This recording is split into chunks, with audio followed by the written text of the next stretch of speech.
Welcome, everyone. Another Thursday, another weekly webinar. Very happy to have you here. And it looks like everybody is on mute so far, which is great.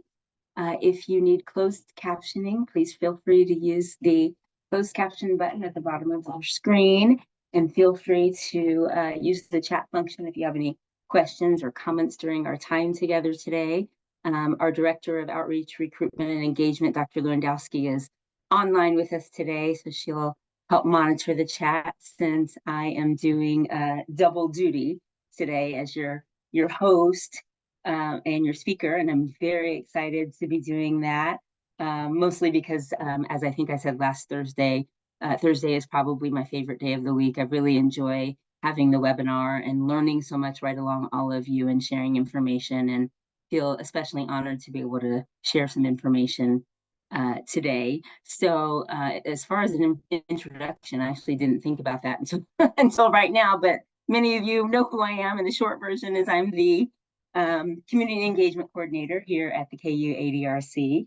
And of course, that means I get to host the weekly webinar every Thursday, and I get to be out in our great communities talking about the research that is going on here, and all the advancements that we are making toward research, prevention, treatment, cure, and overall brain health. So with that being said, you'll learn a little bit more about me as I bring you our presentation today, which is on the road again, or in the water again, or in the air again. And that reminds me to pull my slides up. So give me just a second and I will grab those. Okay, so now we're officially started.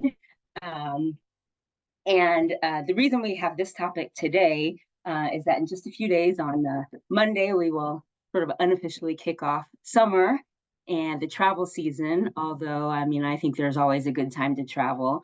But lots of us will be thinking about traveling, especially as we have some summertime and some summer breaks. And I realized as I was putting this presentation together that I was really focused on pleasure travel because that's my favorite kind of travel. And so a lot of the things that I'll talk about today are going to be with an eye toward what to think about as you're traveling to go on a great vacation. But there are also plenty of other reasons that people might be traveling, just to visit family, which I hope is a pleasure, for medical appointments, for work, for any number of reasons that you might to get on the road or in the air again. And I'm hopeful that all of these tips will be useful for you. I also realized as I was planning that a lot of the guidance I give in this presentation is aimed toward caregivers. So forgive me for that, for being kind of laser focused on caregivers, but I also want to be thoughtful about what travel looks like when you are experiencing a cognitive change yourself. So with that being said, those are kind of my disclaimers before we get started today. And one last disclaimer is that last week when I announced today's topic, I told you all I was going to be the host and the musical guest.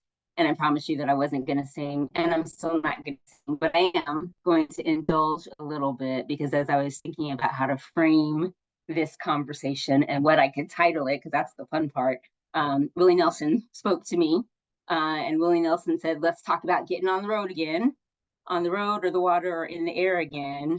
And so I think we all are familiar with that song.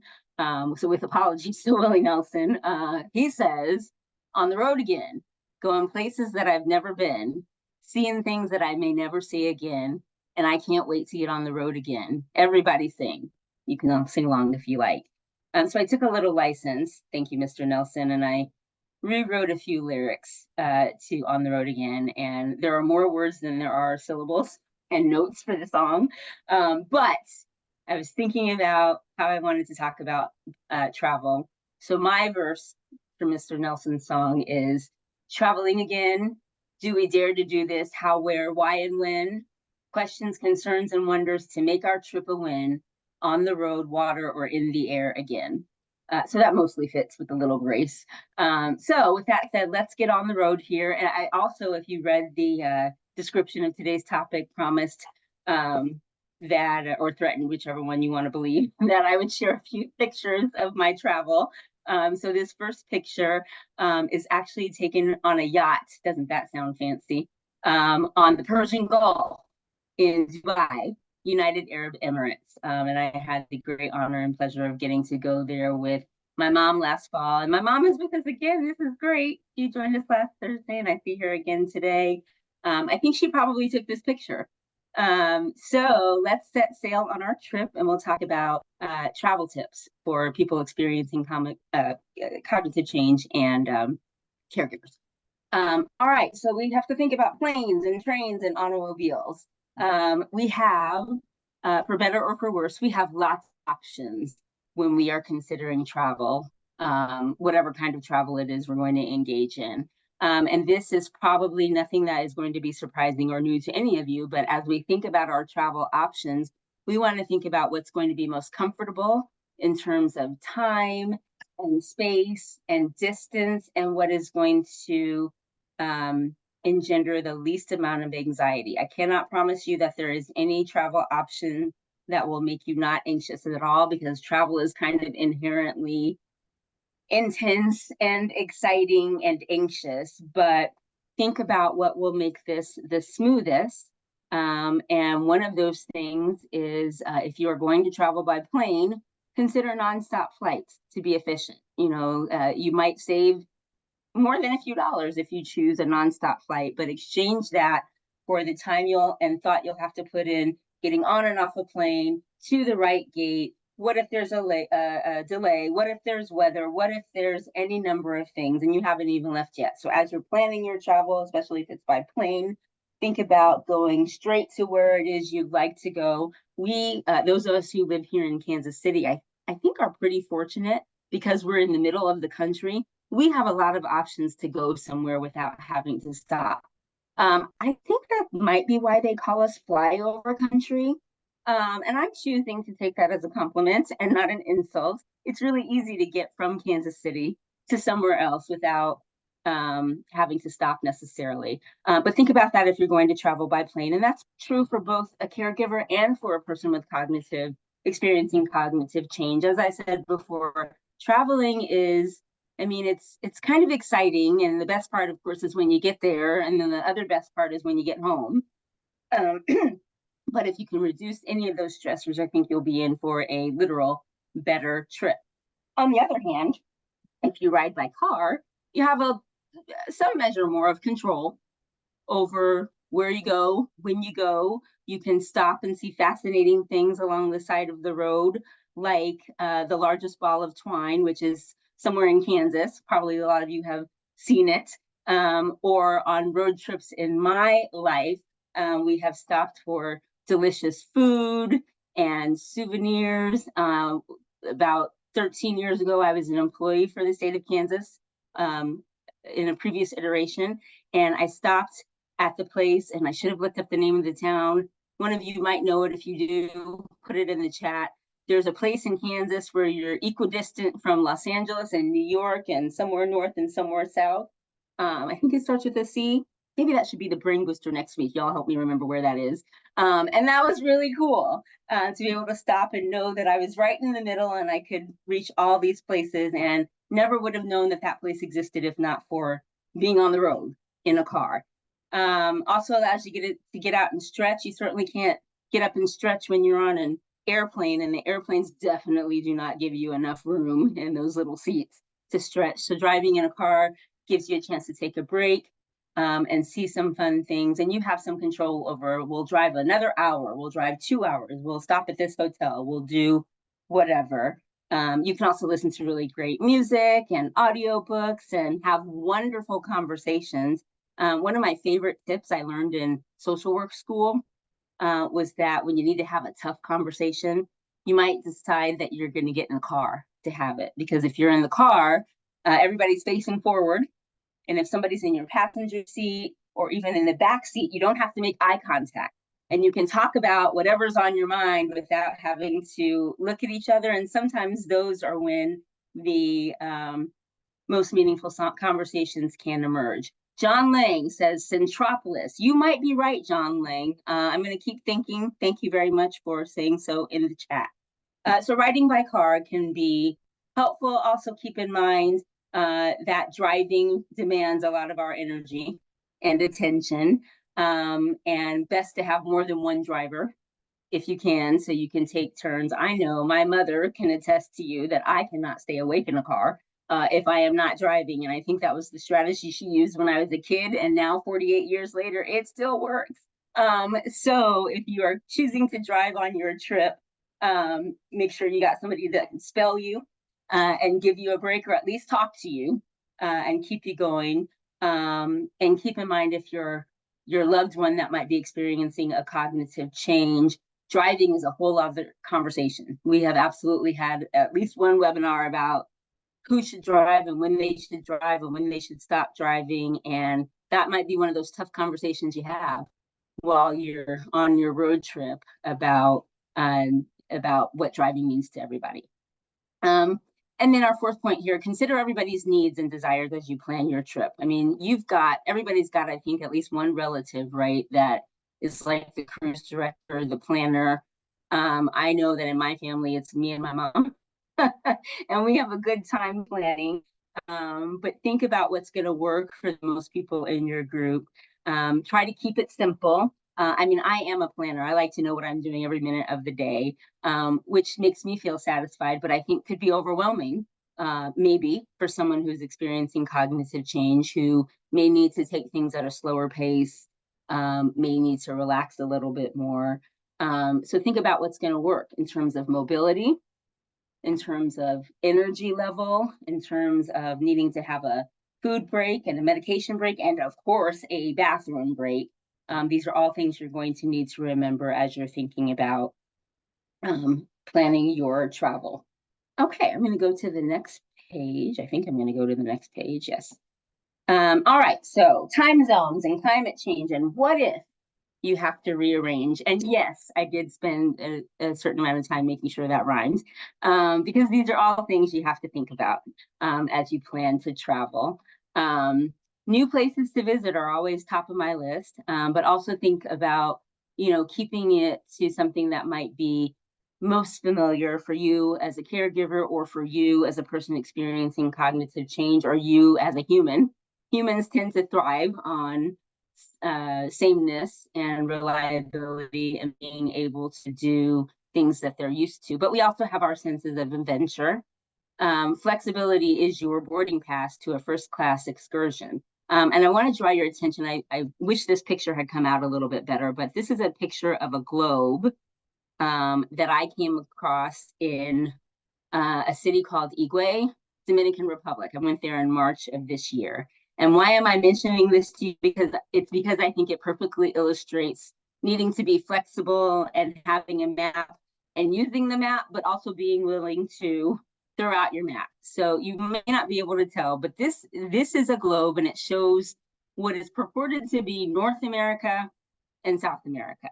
And the red part is the United States of America. And if I could zoom in for you, I would show you, but you'll just have to take my word for it. I don't know if a Dominican Republic person made this globe. I don't know who made this globe. I don't know what the parameters were when they were designing this globe, but I'll tell you that if you could look closely at the globe, you would see that the city of Seattle, Washington is now on the East Coast of the United States. And the great city of St. Louis, Missouri is where I think Louisiana, Alabama, and Mississippi might be at the bottom of the globe. And the great state of Texas is to the southwest, which is probably about the most accurate thing on this globe. And New York, I don't know if New York made the map. Denver is kind of there. Kansas City is nowhere to be seen. Now, what does this have to do with anything other than making me tickled? This is how it might feel to travel with someone, to travel with yourself, and to travel when you're caring for someone who's experiencing some memory loss and trying to juggle all the balls, and where are we going and what are we doing, and are we going to Washington? Yes. Are we going to Washington, D.C., or are we going to Seattle, Washington? And which way is it? And how long is it going to take to get there? And maybe this will be a future brain booster. You heard it here first. Maybe one of our brain boosters will be draw a map of the world from memory and see how many places you get in the right spot. So think about, what if you have to rearrange? Travel insurance is a very smart thing to get, because, the world is the way it is and things change and things happen. So I would offer you to consider travel insurance. I would encourage you to get the travel arrangements, whether it's a plane ticket, a train ticket, that has the most flexibility so that you can change if you need to. Do not be afraid to ask for help. Do not be afraid to ask for help. I'm going to indulge a little bit. My mom cared for my grandmother for all of the years that she had Alzheimer's disease, and my grandmother was smart enough to have a nurse for a daughter and a social worker for a granddaughter. And most recently, my mom has been a very generous caregiver to one of her college classmates, who is also a nurse. So these ladies are just really on top of things. And so her college schoolmate is showing some signs of dementia. And she recently traveled to her college reunion just earlier this month to New Orleans, one of the greatest cities on earth. And my dad also went. My dad and this lady were in the same class together. Anyway, I'm telling you all that to say that my mom was really, really intentional about making sure all the things were in place. They were on Southwest, which I think a lot of us know Southwest is sort of sit where you want, first come, first serve, and all of that, which can be both really helpful and also kind of overwhelming. And on a different trip that this friend went on, my mom was able to get a pass from the airline counter. She didn't have a ticket on the flight, but she was able to get a pass from the counter to go all the way up to the gates with her friends to make sure everything was in place. I would say a person who's experiencing cognitive change, especially the more progressed that change is, probably not a good idea for them to travel alone. No shade, mom. Probably not a good idea for them to travel alone. But if you do find yourself in that situation where you do need someone to be at the airport, know that the airline should be able to accommodate you to have the pass to go all the way to the gate to get them to the plane, and probably even, like with unaccompanied minors, to go to the gate to pick them up on the other end. So be prepared for all kinds of changes and challenges. And Cheryl, you're right. It is Lebanon. Thank you. That's the city. I don't know why I said it started with a C. Cheryl in the chat says close to Lebanon, Kansas. And I'm pretty sure that's where I was when I saw that sign that pointed to all the different cities. So thank you, Cheryl. But Centropolis, I think, is also in my mind somewhere. All right, so back to what I was talking about. One point I make here, mostly because I wanted to use the phrase "baby, let's cruise," as sung by the great Smokey Robinson. Cruises can be really fun ways to travel. Just think about it. Everything is all in one place.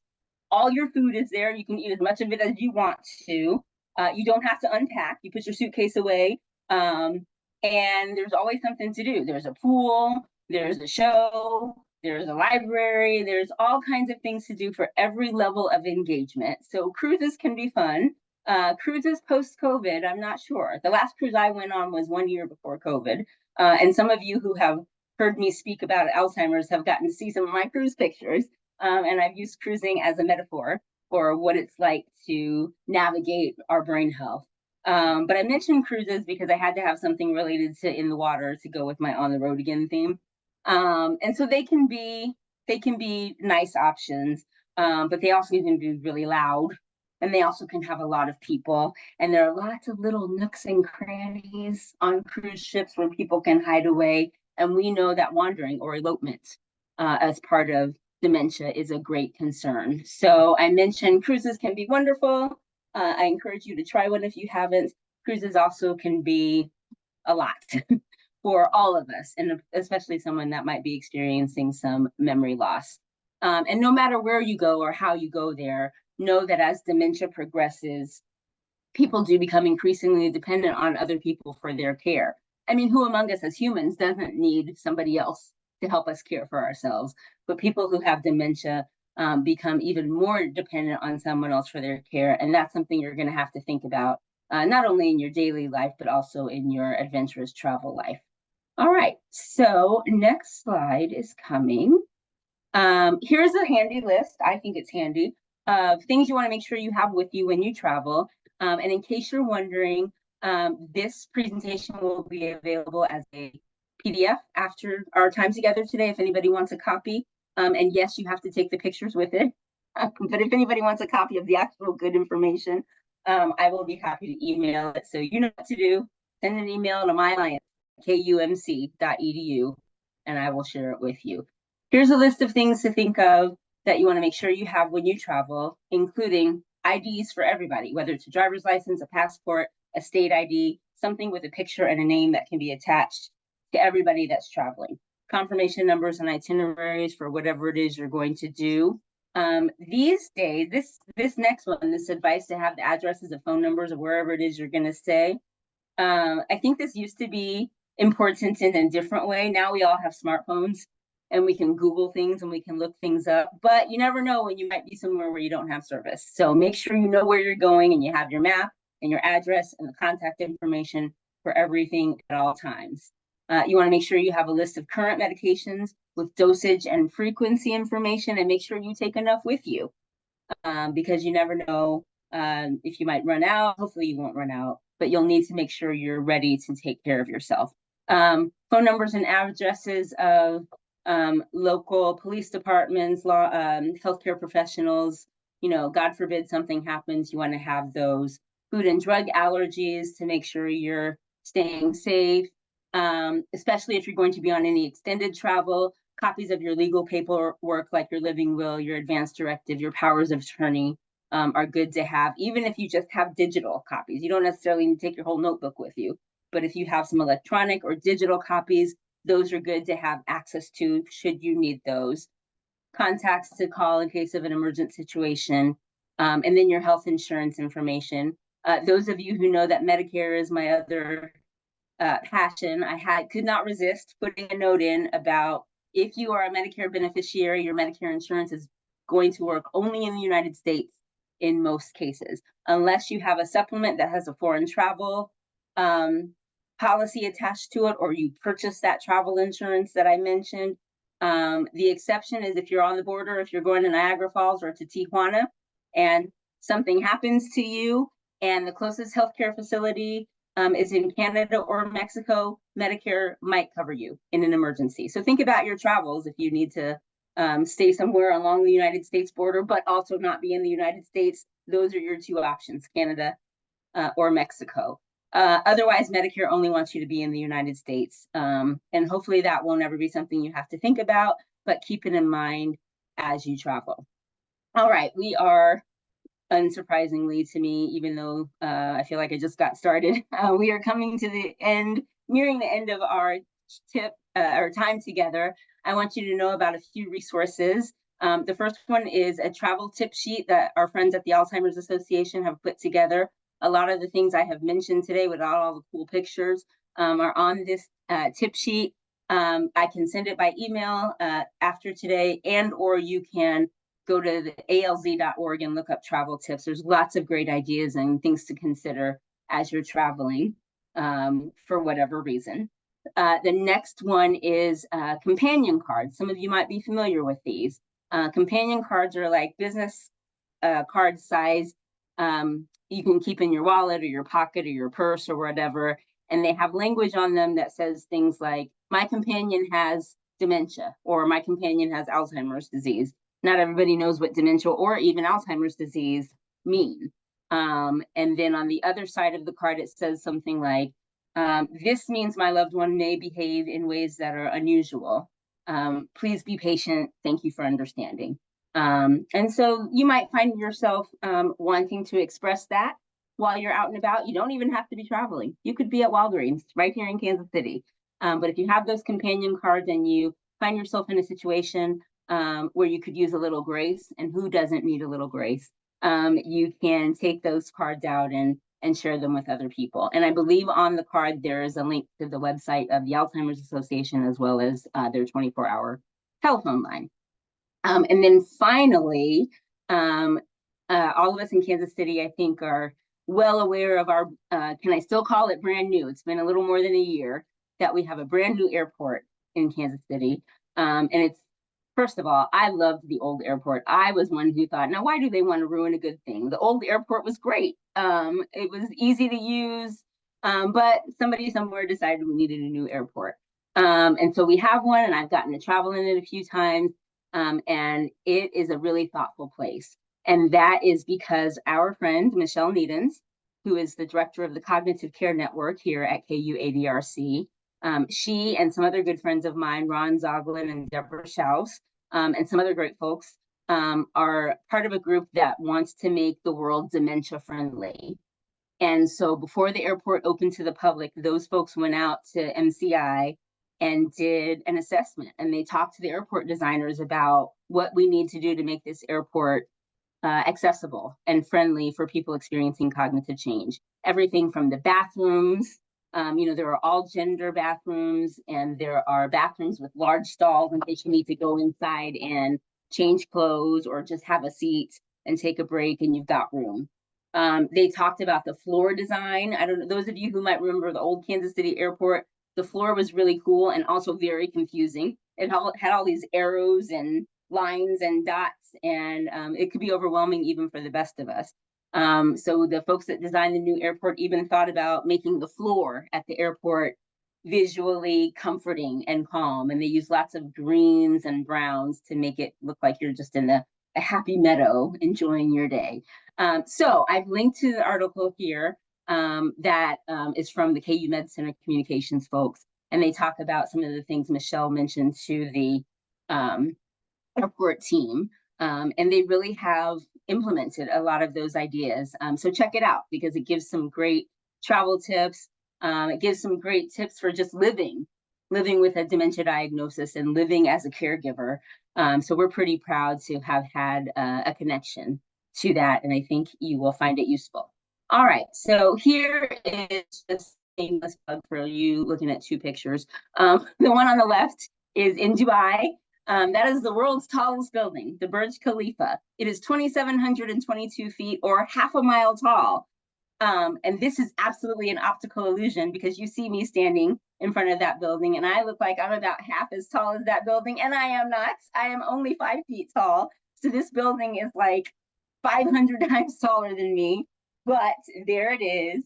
And then on the other side is a picture from a city called Higüey in Punta Cana, Dominican Republic. I think I don't know that this is the tallest building in the Dominican Republic, but it's a church building, and it definitely has a very long name.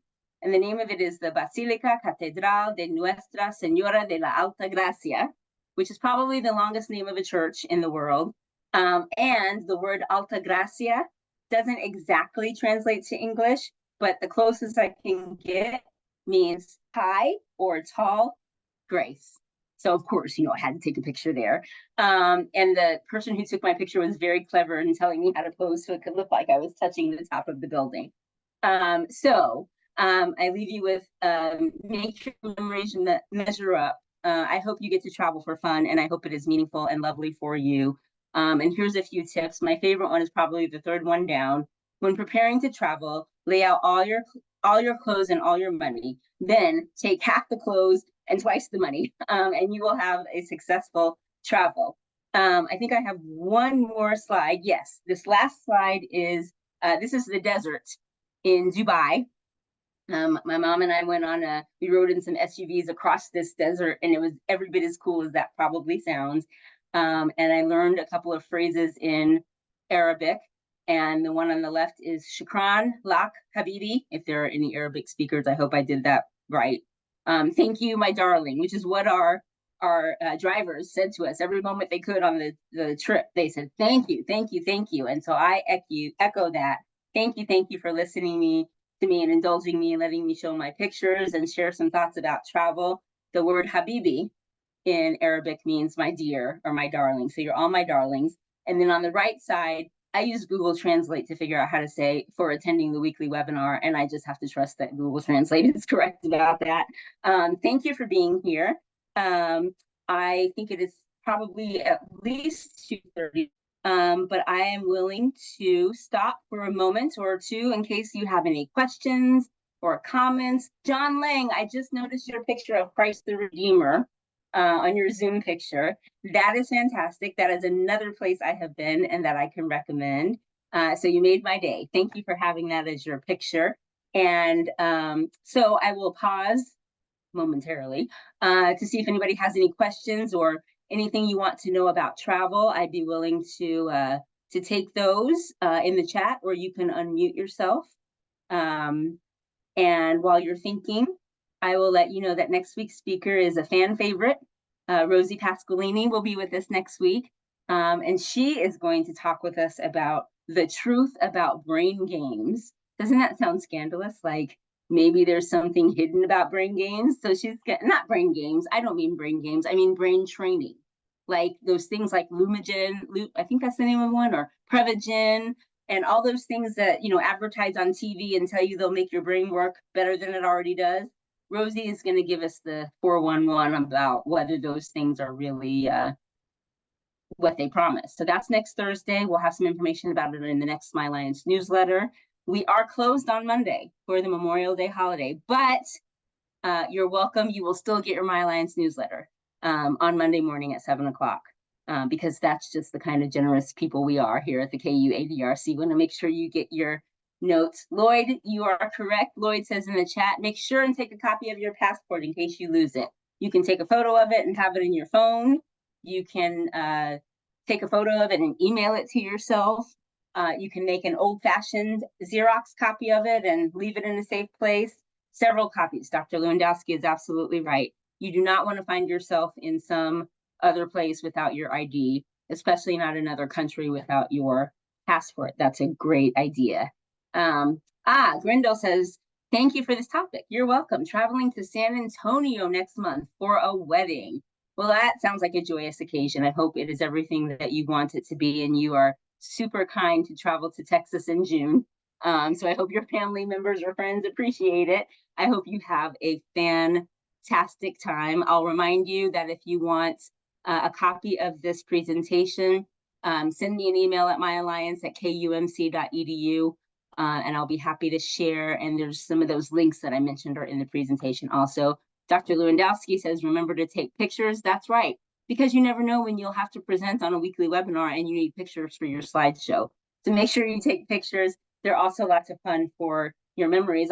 In preparing my slides for today, I got to relive my trip to Dubai and my trip to the Dominican Republic. And of course, I went down a rabbit hole and looked at a lot of my pictures from a lot of travels and found that really meaningful. And it reminds me of a trip my mom and I took with my grandmother in 2005. We drove from Kansas City to Little Rock, Arkansas, to the Bill Clinton Library, which was incredible to go on that journey between Kansas City and Little Rock. And then we drove over to my family's hometown in Louisiana.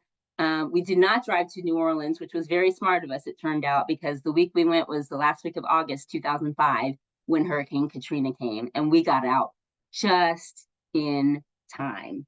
And what precious memories we have. So that being said, thank you, Zoom user, also known as Mom, for your comment in the chat. You're welcome for these tips. My mom is going to our family reunion next month. I'm very sad that I can't go, but she's going to take lots of pictures, and maybe we'll leave in Zoom or FaceTime so that I can get in on that. Cheryl, you're very welcome. I'm glad you found the tips helpful. Thank you all for being here. Enjoy your holiday on Monday. I know that I will be nice to have some time off and maybe hit one of the pools. All the pools are opening this weekend in Kansas City, so that'll be fun. And then join us again next Thursday for Rosie and the truth about brain training.